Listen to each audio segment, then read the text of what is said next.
Okay, so here we have Goldie, and we're working on her running walk. We've taught her how to put her head down, and now she's keeping it down pretty good. And what we're working on now is I've done the arena routine, and I did the routine all at her flat walk. And then I went to her running walk, and I did that about 5 minutes each direction. We're finishing it up now. And then we want to do a saddle gait with her. So she has lots of different gaits.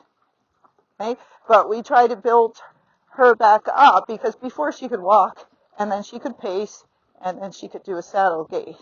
And then they came and took some lessons, and then they figured out how to get her into more of a flat walk, and then they were getting the running walk, and I believe she was throwing her head up and down and pacing some. So now we have that much better, but we didn't want to move on until we were sure that Goldie understand what we wanted. So if they have a running walk and then they have a saddle gait, the saddle gait is usually after your running walk. Okay? So what's going to happen, I'm going to stop in a minute. She's going to pull.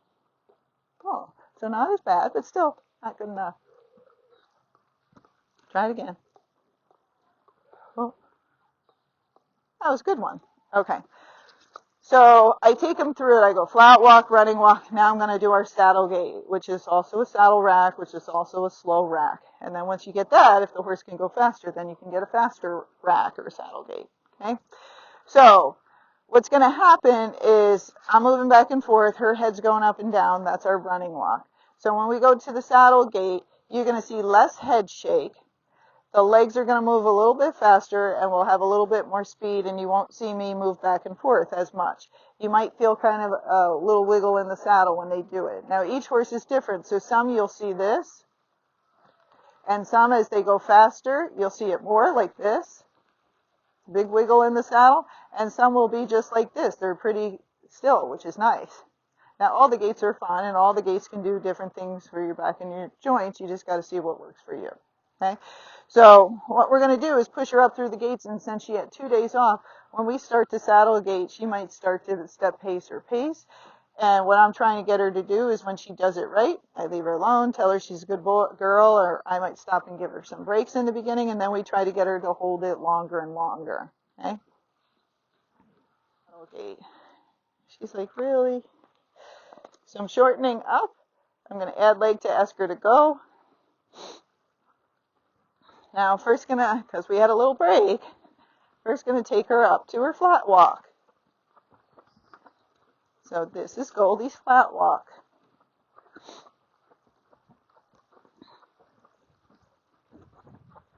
So I'm kind of warming her back up. Now, it's good for people to do this because then you go through the gaits and you kind of really understand what you're doing instead of just jumping forward. Now we're going to add just a little bit more leg so we get more speed, but keep her head going up and down, and the head will go up and down a little faster, and that's going to be our running walk. Okay? Now in time, again, we taught her to frame up to help her gaits, but in time, if she can do her running walk and her head's a little higher, like up there, that's fine. But right now, if she gets it up there, she kind of gets step pacey. So we're using her, bringing her head down to help her with her gaits. But in time, I really don't care what their head is as long as it's on their body. I can control them, okay? So if you like more head shake, usually if it's up a little bit more, they get a little bit more shaking motion in their head. If it's down lower, you get a little less head shake. So the more you usually collect them, the less head shake you'll get and the less back and forth motion you get in the saddle. Okay, so now we're going to try and speed up. I'm not going to collect her as much, but I still want her head down. Now she's starting to go a little faster. Now see me bouncing in the saddle? So anytime I bounce in the saddle, that means she's going towards a step pace. Okay? So every time she does that, I'm going to half halt, push her shoulders over a little bit or leg yield her, and see if she can hold it. Now she's still shaking her head a little bit, so I know then to go a little bit faster. Here she's pretty good. Now she's going to go in and out of this because she had some time off.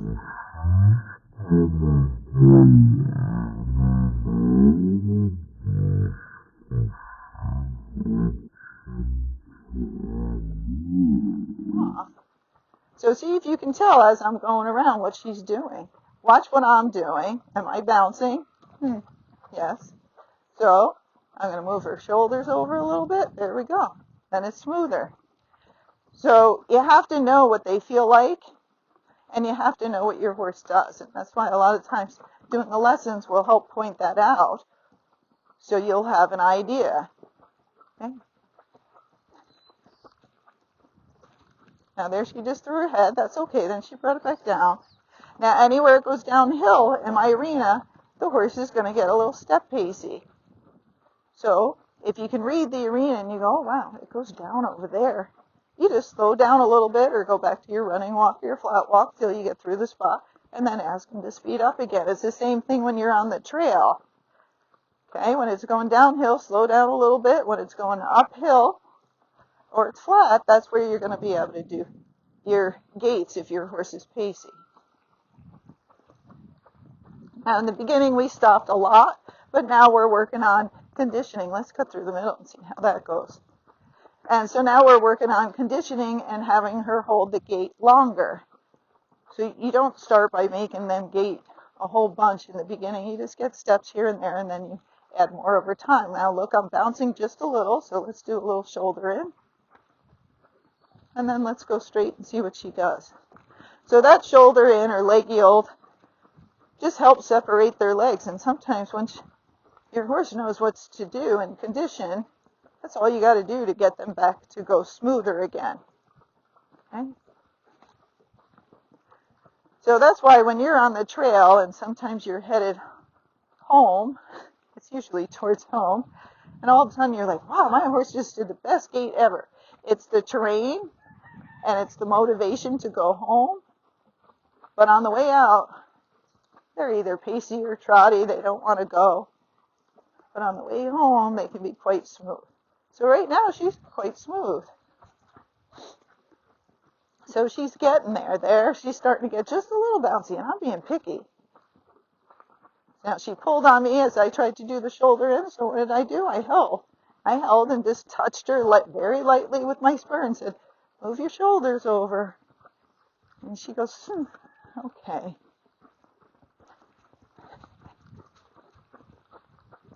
Now, again, I don't want to go much faster, so you might see at times her head's still shaking, and then other times it's not shaking because we're working on a process.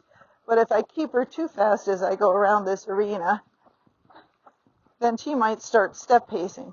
See, there she's a little bouncy because we're going downhill, so I half halted, so squeezed and relaxed on the rein, and I just pushed her over and bent her slightly to the inside to bring her shoulders over. Okay. Now we're going to stop. That was quite good, Goldie, and Goldie didn't throw her head up. So that was pretty good, that direction. She kept her head down. She's getting smoother. It's not perfect. But you'll see I'm not slamming on the brakes anymore, backing her up when she's doing the wrong thing, because she's trying. It's the arena, the going up and down, that's affecting her gait. And that's what's going to happen out on trail, too. So if they're a hard pacer, I will stop and back up in the beginning. And then as they get better, I won't have to do that so much. I just got to remind them. I guess the roosters are back. All right, we're going to take a break, and then I'll show you going the other direction. Turn on the haunches again.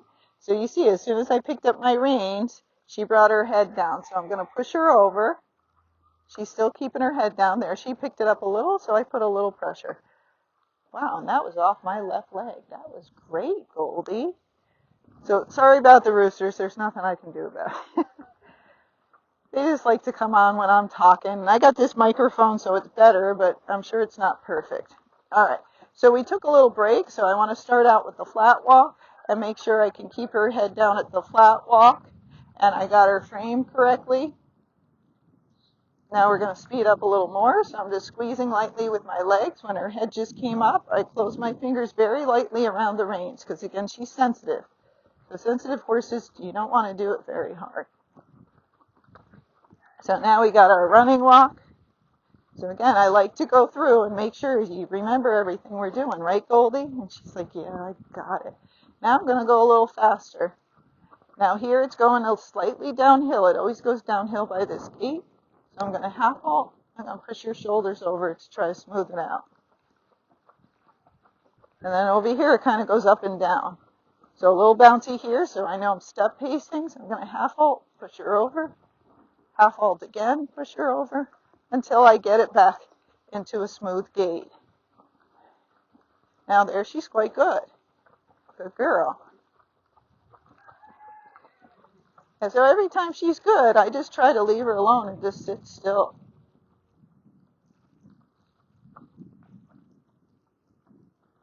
So I don't mind that her head is coming up a little bit because she's staying in gait.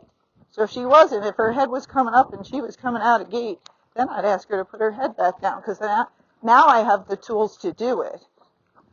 So the more you can adjust your horse, the easier it is to get that gait. So that's why you want to spend time getting that foundation. Make sure they know how to bend. Make sure they know their lateral movements. Half halt here because it goes downhill. See me starting to bounce. And then she pulled back and I just held. Don't get in a fight. But the more you can adjust them, we're still step pacing. So let's slow down a little more and push her over. Finally. So it took that long to get her back into gait. So the more you can adjust them, the easier you can communicate to the horse that you don't want them to do that. Because again, they have no idea what it feels like to be on their back. They've never ridden another horse, and they don't get the whole concept. So we have to help them, like, no, don't do that, do this. And if you do this, I'll take really good care of you, you get lots of treats, and we have lots of fun. But if you don't do this, then it's not going to be so fun. So again, all I'm doing now is I rewarded a lot in the beginning, but now I'm asking her for more to go around, and I ask her to go around for about 5 minutes now. I started with just a couple of minutes. Every time I get to that gate, that was better by the gate. That's where she gets step pacey, and then she gets step pacey over here. So I know it's the terrain, so I know I got to slow down a little bit to help her. Okay? I don't want to spur her. I don't want to kick her or do anything crazy to make her stay in gait. Okay? We want to be able to gait them with very soft hands and whatever equipment you want and have them be comfortable doing it. But we got to teach them the cues first. And again, like I said before, you can do this in any bit, bridle, bosal, hackmore. It's just the pressure and how the communication gets to the horse is a little bit different and what you prefer. I like to use a bit. The communication's much quicker. I see less confusion. But again, if the horse has teeth problems or, other problems, I use whatever works for that horse and is safe for the horse. So here comes the gate, so slow down. So I held a little bit on the rein. She just pulled, and I just held. I didn't pull back. I just held. So don't get in a tugging fight because they will win. So you just hold, and when they give in, you give in. So I give. Then I give. So each time I go around, I'm just trying to go a little faster. That she's past her running walk, so there's not as much head shake, and I feel a little wiggle or just kind of still in the saddle. And if I feel that up and down motion, because that's her go-to, that step pace, then I slow it down. So if you tried your horse and they had that most perfect arena, that horse might have gaited perfectly the whole time. That's why it's easier for the show horses, because they have good arenas they're working with. Okay? But we're in our backyard arenas. They're not so good, because footing's expensive. So you just have to work with the horse and learn that the terrain does affect their gait. The deepness of the footing affects their gait. Sloping up or sloping down affects it. And so we have to slow down and speed up to keep them in gait in those spots. Okay? Oh look, she's doing really well. So I'm very proud of Goldie.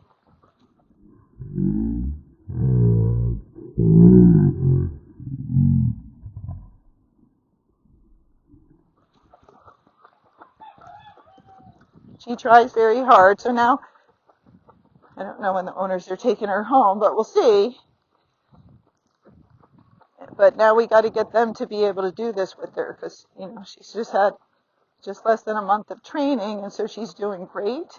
But if she goes home, they have to be able to continue it, and that's the hard part. I tell people, you have to be able to continue it. So if you can't, and you take them home and confuse them, well, they'll just go right back to pacing, step pacing, or trotting, or whatever they were doing. So, and you got to put the time in. If you're going to ride them once a week, they're not going to improve. right? This is a workout. This is conditioning. So there she got very pacey, so I slowed it way down. I went all the way back down to the flat walk, and then I'm going back up. So you got to keep conditioning your horse if you want them faster and you want to do it naturally. That's why people take shortcuts and do so many things. Now that's just a little bouncy, so I slowed it down again.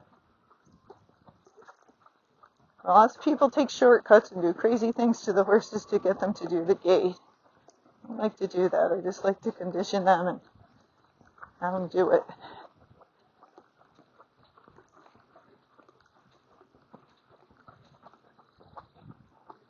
And there it got just a little bouncy. So when you're ending, which I'm going to do soon, you want to end when they're doing it really well.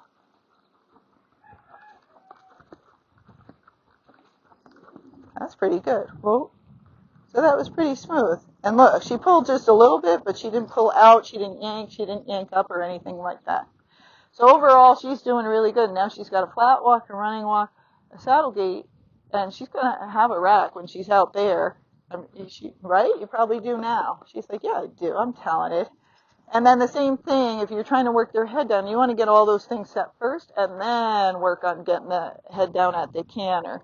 Because again, if you can't put their head down at a walk and you're cantering and you're like, I need to break their head down because they're getting too pacey or something else, if they don't know how to do it, they just get confused. Or if you're trying to get the bit to do the whole work.